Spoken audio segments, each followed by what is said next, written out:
नमस्कार, स्वागत है आपका वी टाइम न्यूज पर और आपके साथ मैं हूं पहली चौहान। बढ़ते हैं खबरों की ओर।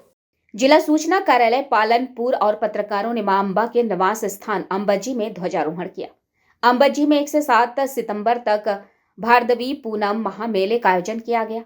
मां अंबा की कृपा से यह मेला सफलतापूर्वक संपन्न हुआ और विभिन्न विभागों ने मां अंबा को ध्वजारोहण कर उनका आशीर्वाद लिया।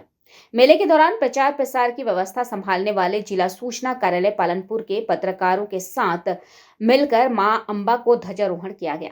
जिला सूचना कार्यालय के उप सूचना निदेशक कुलदीप परमार की अध्यक्षता में कार्यालय के सभी कर्मचारियों और प्रिंट और इलेक्ट्रॉनिक मीडिया के पत्रकारों के साथ अंबाजी वीआईपी प्लाजा से अंबाजी मंदिर तक एक पदयात्रा का आयोजन किया गया।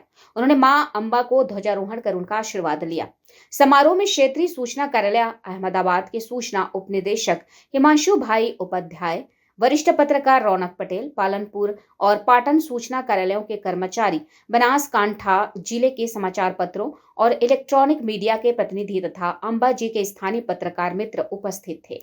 समग्र मेला दरमियान पत्रकार मित्रों जो सहयोग है सौથી અગત્યનો છે કારણ કે માના ધામમાં તો અનેક ભક્તો આવીને માના રૂબરૂ દર્શન કરે છે, પરંતુ જે દેશ વિદેશમાં બેઠા છે, દેશના લોકો છે, રાજ્યના લોકો છે કે જે અહીં પહોંચી શક્યા નથી, તે તમામ લોકો સુધી માની જે વાત છે, અંબાજીનો જે પરિસરમાં જે ધાર્મિક મહોત્સવ ઉજવાઈ રહ્યો છે તેની વાત મીડિયાના માધ્યમ દ્વારા લોકો સુધી પહોંચી રહી છે અને જે મીડિયા કર્મીઓનો આમાં સહયોગ છે તે અમૂલ્ય છે। તેથી જ જિલ્લા માહિતી કચેરી પાલનપુર અને ગુજરાત રાજ્યના માહિતી વિભાગ તેમજ બનાસકાંઠા અને રાજ્યના પત્રકારો દ્વારા આજે જ્યારે મેળો સુખરૂપ સંપન્ન થઈ રહ્યો છે ત્યારે માને ધજા અર્પણ કરવામાં આવી રહી છે અને માને એ જ પ્રાર્થના છે કે મા સૌની મનોકામના પૂર્ણ કરે।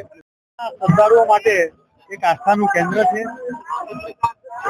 આખા રાજ્યમાંથી પત્રકારો અહીંયા કવરેજ માટે આવતા હોય છે। એ પત્રકારોના માધ્યમથી આખો દેશ આ મેળાને મા અંબાના દર્શન કરી શકે છે। એ પત્રકારોનું સ્વાસ્થ્ય સારું રહે, સમગ્ર રાજ્યનું માહિતી ખાતું અને બનાસકાંઠા પત્રકાર સંઘ ઉપરાંત સમગ્ર રાજ્યના પત્રકારો મારફતે આ સંયુક્ત રીતે આ ધ્વજા ચડાવવાનો ઉપક્રમ ગત વર્ષે શરૂ કર્યો છે। આ ઉપક્રમ આગામી વર્ષો પણ સુધી ચાલુ રહેશે એવો અમારો સૌનો સંકલ્પ છે। મા અંબા સૌની મનોકામના પૂર્ણ કરે।